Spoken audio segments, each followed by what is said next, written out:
Okay.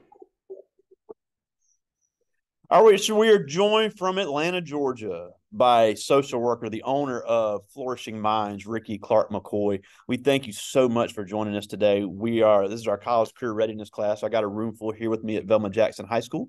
We're recording this for all of our friends at Madison Central High School, Ridgeland High School, Germantown High School, and our YouTube channel. So thank you again for taking some time for us today. Absolutely. I'm glad to be here.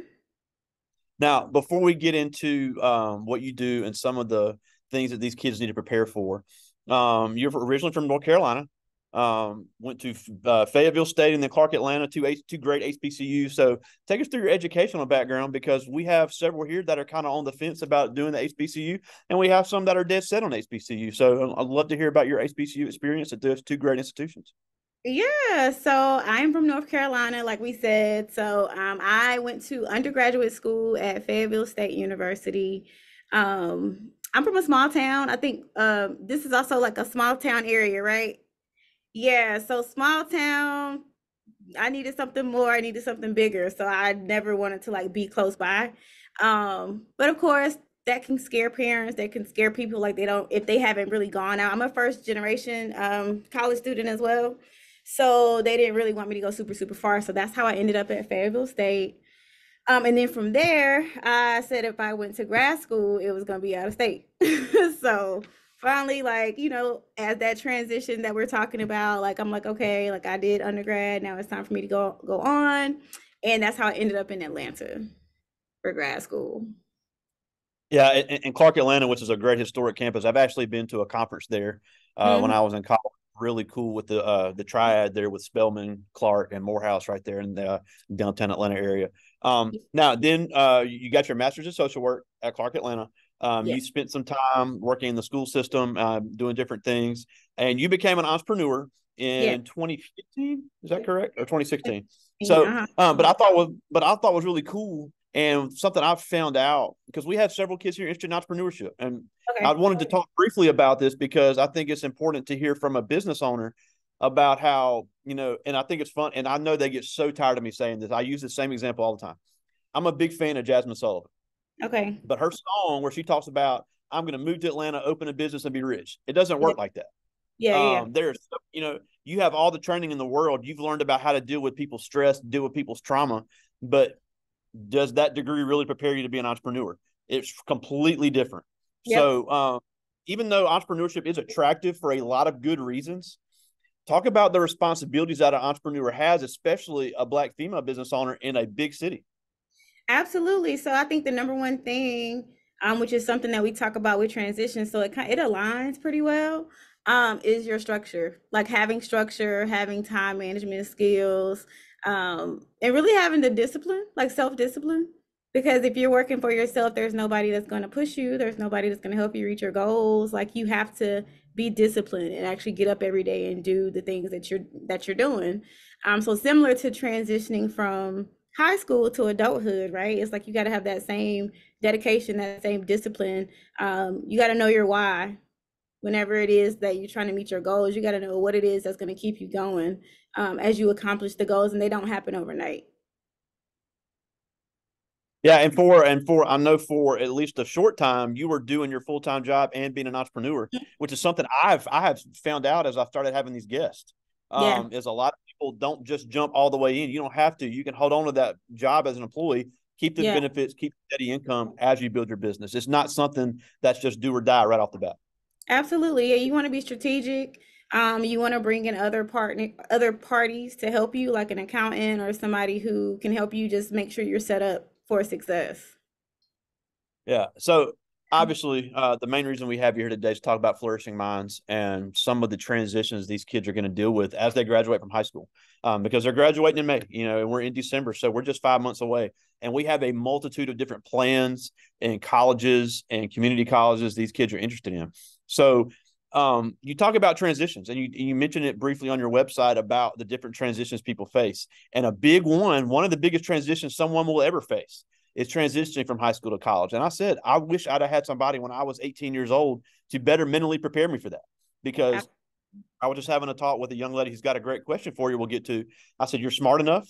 You're definitely driven enough. You're talented enough. But if you're going to have to adjust to having a schedule, you're going to have to adjust to a new environment. So talk a little bit about that transition that every single person is going to face as they move out of high school. Yeah, I agree with you. That's like the biggest transition I feel like we go through as human beings, right? That transition from high school to young adulthood is what I like to call it. I've worked with a lot of students. I work with a lot of college students in the area um, through this transition, so I know it very well. I see it all the time. It's hard.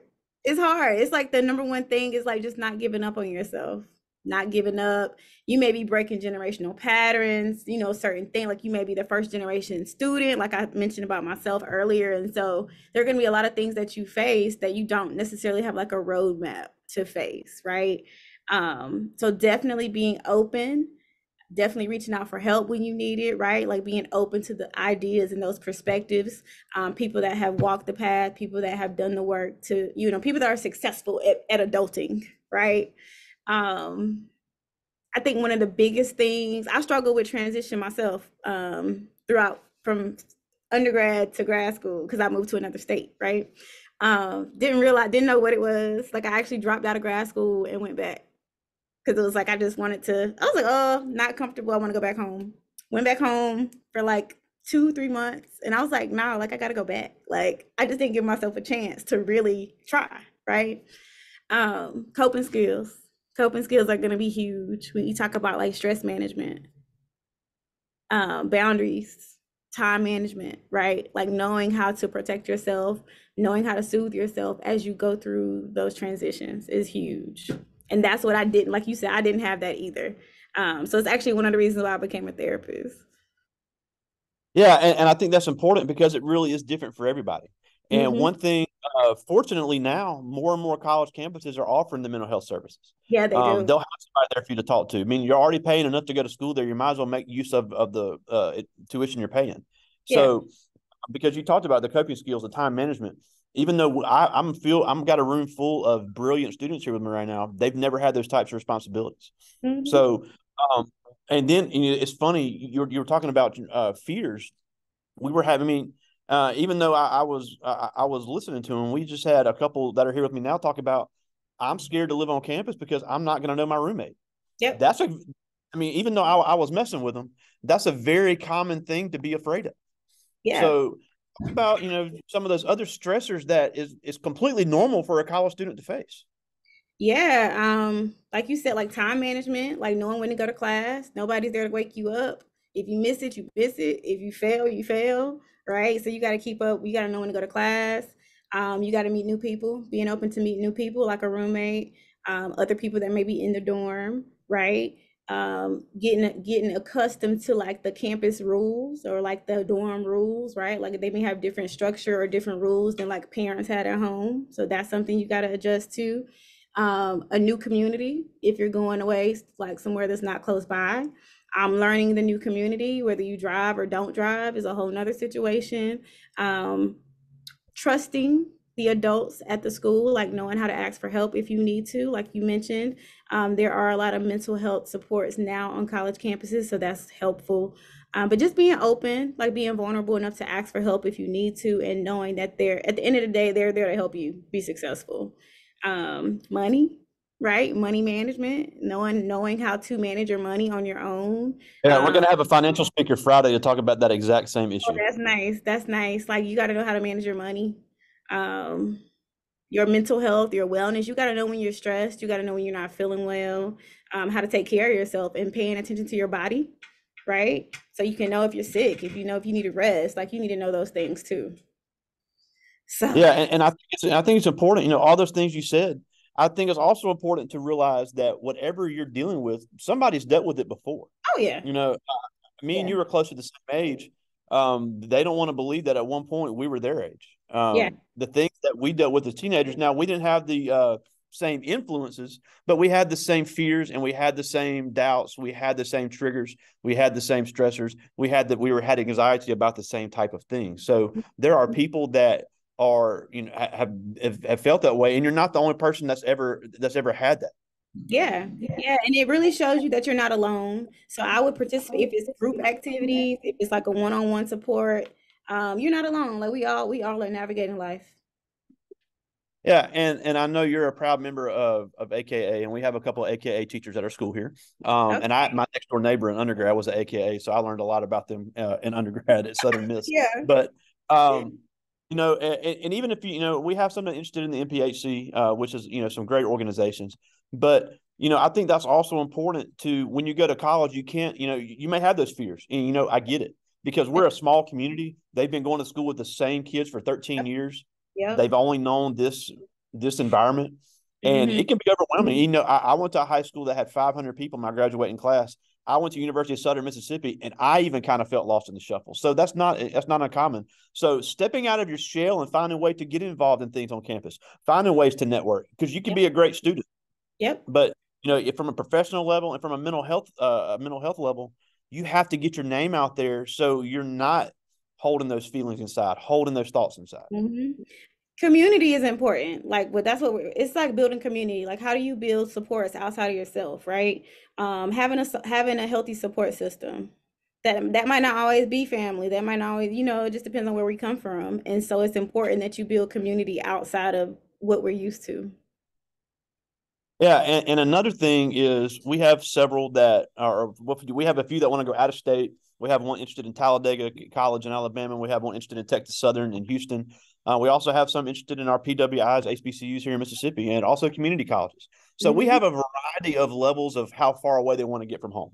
Okay. So even how important is that to gauge? Because they say, well, my parents are great, but I'm ready to get out from under. Yeah. But how important is it to really evaluate how comfortable and safe you would be that far away from home? Yeah, I think it's definitely something to think about and consider. Um, your like maturity level, right? Like how do you handle yourself now? How responsible are you now? Um, and really, are you making the right choice? Are you making choices for yourself or for other people? There you Is go. huge. Like make sure you're making decisions for yourself. Because at the end of the day, we're great and we have great advice and great perspective as adults, but like we've lived our life already. So you just want to make sure that you're making choices for you and that it makes sense. That the all the pieces add up together to equal your success.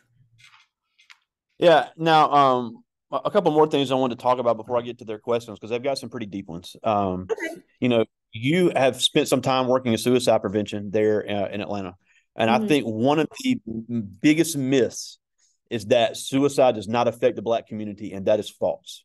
Oh yeah. Uh, Obviously, the statistics show it affects other communities more than others.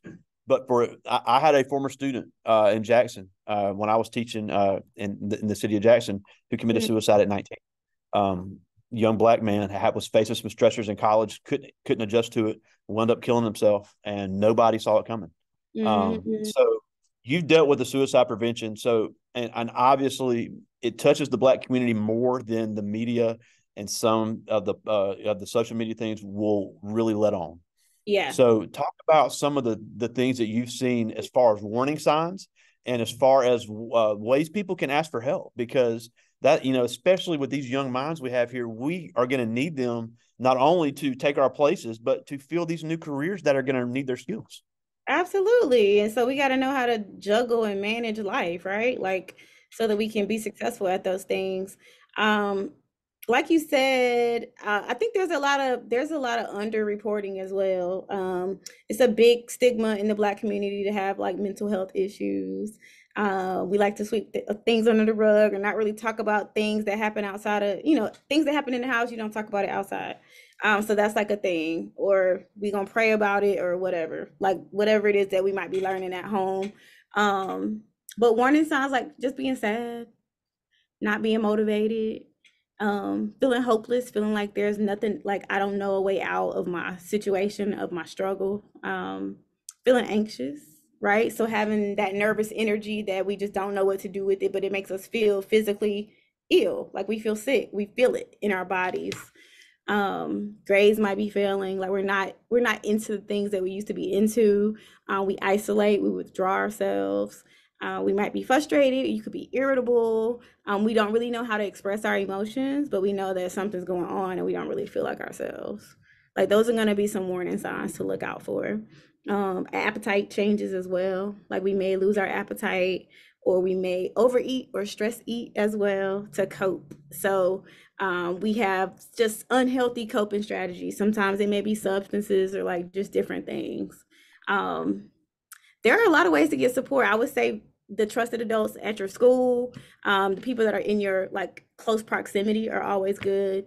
Um, there are hotlines for help, national hotlines for help. There's like chat lines for help that can be Googled as well, just to have like an outlet and have a safe space to kind of get those thoughts out. Yeah, and that's the thing, it really is okay if you're not feeling your best. Hmm. Um, obviously nobody, especially when you're a young child, nobody can help who their parents were. Nobody Yep. can help where they were born. Oh Nobody yeah. can help what color they are. Nope. Nobody, there's so many things about your environment that you cannot change until you're an Yep. adult. And that's just, Yep. unfortunately, we've all, even myself, I've had to deal with uh, different types of substance abuse in my family. So Yep. it really touches everybody, and you don't know how it can affect you until later. So Yep. it is okay to have had something that has happened, because when you get to college and you don't have your parents there, it could be a huge stressor, and it could have catastrophic results if you don't seek the help that is there Yeah. available for Absolutely. So just knowing that you, like you said, you can ask for help, knowing that you're not alone, knowing that we all have to learn how to navigate life, and life is not going to be happy every day. That's not realistic. Like you're going to have those up and down moments, but it's how you get through them. It's your resiliency, like your ability to bounce back through struggles. So, All right. Well, I do have some questions from the students, and and I'm glad they're. And I always say, I'm not an expert on this, but I'm glad they're thinking about this and asking these questions, because that all the tested subjects are important in school, but being ready to take that next step, to me, in my opinion, is just so important. This yeah. first one is Kanala Banks. She's interested in nursing, also really set on HBCU. And she asked, how do you build a better mental health foundation when you're transferring from high school to being a young adult? Yeah, I would say learn yourself, right? Learn your like what are some things that stress you out? Like what are some things that kind of make you feel overwhelmed, right? I always look at like a plate. Like you have like a plate, and the plate is all of your responsibilities that you have. Look at all the responsibilities that you have and see like what are the things that just really make us feel stressed or overwhelmed, and learn how to self-soothe. Self-soothing are like coping strategies. Okay. Moving your body, stretching, yoga, working out are going to be good ways to release any anxiety or stress out of your body. um, Drinking water, hydrating yourself, being mindful of what kind of foods you put into your body, getting some sleep, even though I know, y'all like to stay up late, but we got to go to bed because the body needs to recharge and the brain also needs to recharge. Um, those are going to be good ways to just feel well on an overall basis. Mental, like health, period, is a lifestyle. We got to be moving our bodies. We got to be like doing what we need to do to take care of our minds. And so, what I like to teach clients is this is lifestyle. It's not just stuff that we do to feel better. These are things that we should be doing every day. Absolutely. Yeah. I love this question here. This is Patricia Evans. Okay. Really got her heart set on Texas Southern. Wants to get in, wants to be an entrepreneur Okay. in the business. So she asked, why do you think there is such a big stigma on mental health in the African American community? Yeah, I think there's a lot of pride in our community, being strong. Like we're taught to be strong, we're taught to be resilient, we're taught that you can't really express your emotions. And so a lot of times that it's intergenerational trauma is what it's called, but it's There like you passed go. from generation to generation. um we're learning that we're not learning how to take care of ourselves. We're not learning self-care. We're not learning that it's okay to go talk to somebody. And so I'm glad, like we mentioned earlier, that there is support now, and we can break that generational pattern. Like we can stop passing that down eventually because there is help and we are going to get help. Another thing too that I'm finding, just as an African American therapist, as a younger therapist, as a therapist that is relatable, down to earth, like my clients feel comfortable talking to me. They want somebody they can talk to. They want somebody that's relatable. So we have a more diverse population of therapists now too. So that Yeah. helps. Yeah. Yeah, and that's great. You know, some of these HBCUs have these. I know Jackson State has a 1 year Master of Social Work program. So these Hmm. HBCUs are seeing that need to have more diverse therapists, and they're really trying to push them out because there is, just like any other field, such a need to diversify. Yeah. I love this. I love this question here. This is Cheyenne Harvey. She's our Okay. Miss Velma Jackson, a cheerleader here. Kind of, she's still deciding where she wants to go to college, and her question is it okay if I'm not ready to take on the real world right now? Yeah, it's okay. I think it's okay. I think we should like just maybe explore. We can journal, right? And just ask yourself why. Like ask yourself what the fears are that are there. And just know that we all have fears. We all have things that we're nervous or scared of when it comes to like that next level of success, right? That next level of responsibility, that next level, whatever it is that we might be fearing. Um, that's a good self assessment, right? That's awareness. So tap into it, talk to somebody about it, so that you can maybe come up with a solution or come up with alternative or come up with like a different perspective about it. I love it. Here's a good question. This is Michaela Davis. She wants to be a labor and delivery nurse. Okay. Um, Looking to attend the University of Southern Mississippi in the fall. Okay. She asks, as an entrepreneur, what are your future goals and aspirations for your company? Yeah, so right now I see clients face to face. I do individual therapy, so one-on-one therapy. Um, my population right now is like the 17, 18 and up, maybe to like 40, 45. I see myself writing, so I do want to be an author eventually, just writing about mental health. Like they're like self-care books. Like I do want to write some self-care books. Wow. Just continue opening up and continue this story, like just being this awareness, doing the psychoeducational, like educating the community on mental health. I want to do that. I have a podcast as well. So I do want to see that continue to grow. It's the Therapy with Rikki podcast, where we just talk about self care and wellness in the community. And I do retreats. And so retreats are like places, like what I do is I pick locations where a group of people can go. And we go there and we like really take time. We pause life. We don't work. We don't do anything. We focus on like self care. We go to like vacation spots, right? So we went to like Bali this year, Wow. Tulum. We went to Sedona. Next year we go to Costa Rica. But we sit there and we learn how to self-soothe. We learn breathing techniques. We learn yoga. We meet new people. So we grow our community. And what it does is it shows people that they're not alone on their journey. And so I facilitate like the whole trip. That's So incredible. yeah, This thank this is you. another man. They got some good ones today. This is Tashanti Levy. Okay. She's a member of our band. Well, one I mentioned wants to go to Talladega College, great HBCU in Alabama. Wants to be a pediatrician. And she asked, "Was dealing with your own mental health as a child what led you to be a therapist?" Yes. I would say I would want it to like heal my family. Like being from a small, like I understand being from a small town. I never felt like I fit in my town because I always wanted more. And I could never understand why the people where I was from were so comfortable being there. Like it just, I never wanted That's to a be there. great point. Yeah. And even now, still, like, I'm the first person to move away. I'm the first person to start a business. I'm the first person to go to college. Like, they're still there, and I still don't understand. But I had to learn that it's not for me to understand. There you But go. not trying to fix them, I just grew. Like, I'm just like, well, I could just help other people, and I can help people that are like me, and people that don't have a roadmap, and people that we want to go work through our fear so we can be successful. Incredible. Love it. I just Yeah. got two more. This is Quayshawn Sutton. He's recently just got a 23 on the ACT, and he's looking to even get higher. So he's Nice. looking at some serious scholarships coming up. But he Yeah. asked, "What do you feel is the most important step in mental health preparedness when I get on campus, but I haven't started classes?" Hmm. I would say learn where all of the different part like learn where the health department is on campus, right? Like they have like I'm pretty sure the mental health department is like in the health and wellness area, right? Where you can go and get checkups. You can go get physicals and stuff like that, but I'm pretty sure they will have like a mental health department where you can kind of go. Like just know where all of the support places are. Financial aid office, you're gonna want to know where that is. Student resources, library, cafeteria, like just knowing where the certain points are where you can tap into some support if you need it.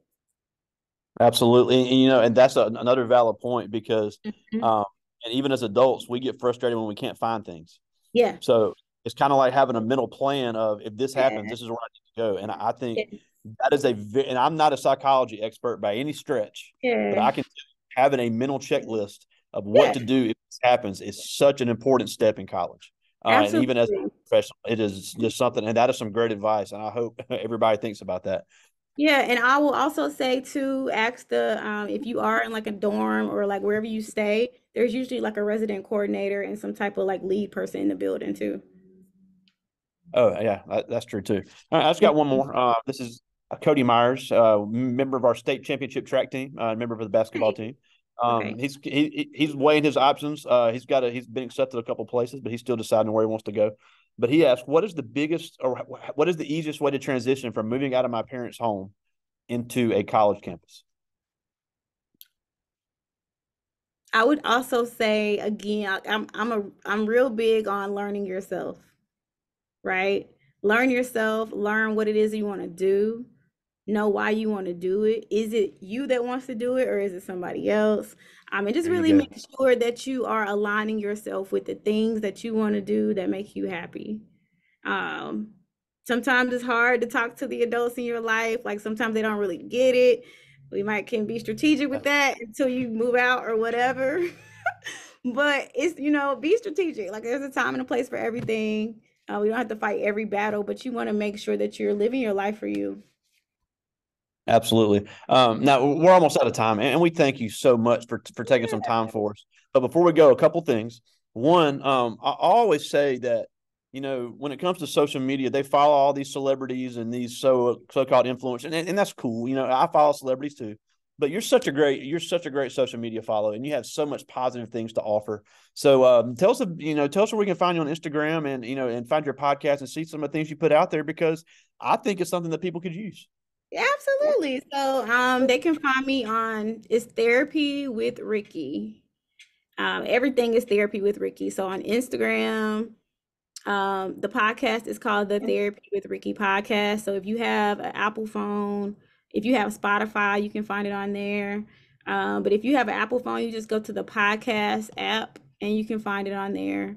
I don't mind if y'all follow. I don't mind. Everything is inspirational. Everything is like I try to be as transparent as possible, but real about the things that we go through as people. So everything is there. Yeah, and then YouTube as well. There's also a YouTube channel that goes with the podcast.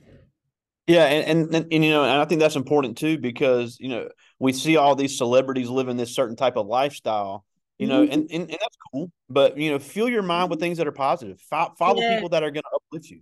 yeah, Don't just try to compare your life to other people when you can have yeah. somebody there that can uplift you and try to make you better. That's actually a very stressful thing, right? So like just be mindful that you can't compare your life to people. Like what they post it doesn't mean that's their life. They're not always posting the bad things or the not so great things that are on there. Everybody has a story, everybody has a different path to get where they're going. But yeah, follow inspirational pages, follow pages where you need like that have good quotes or memes or like whatever, like pages that are gonna like lift you up for sure. Absolutely. Absolutely. Now, the last thing before we go, you said yourself you grew up in a rural community. Hmm. A lot of people don't get out of there. It's not too far from Raleigh, but it's still not close to Raleigh. Yeah, Um, yeah. you grew up in a small town, small school, rural community, first generation college student, first generation business owner, living in one of the greatest cities in the world. So you're proof that it can be done no matter Yeah, what the obstacles are. And we've already said we didn't have these conversations when we were in high school. yeah, So they're getting the opportunity now to start thinking about this, to start making a plan. So ab- coming from similar situations, what can they do now to be just as successful as someone like you? I would say not give up on yourself. Just not give up on yourself. Keep that connection that you have with yourself, and just know that you have a purpose. Whatever it is that you're passionate about, go after it. Go after it. Like my path, my parents didn't like my path either. My mom wanted me to go to the military. But that's all that she knew. I don't like being told what to Yeah. do. So I always knew I would be an entrepreneur. I just don't want you telling me where to live and all of that kind of stuff. Like that's not my personality. But I know that about myself. So you just gotta believe in yourself and know that if you feel something, know how to tune into it. And if it doesn't feel right, it's not right. Love it. Such great advice. Such a great Instagram follow. And we really appreciate you taking some time for us today. Just can't wait to show this to the other teachers. So, again, Rikki McCoy, all the way from Atlanta, Georgia, owner, founder of Flourishing Minds right there in Atlanta. Thank you so much for taking time for us. You're welcome. You're welcome and good luck to everybody. Just y'all just keep going. Don't give up. Love it. Thank you so much. Talk to you soon, my friend. You're welcome. Bye.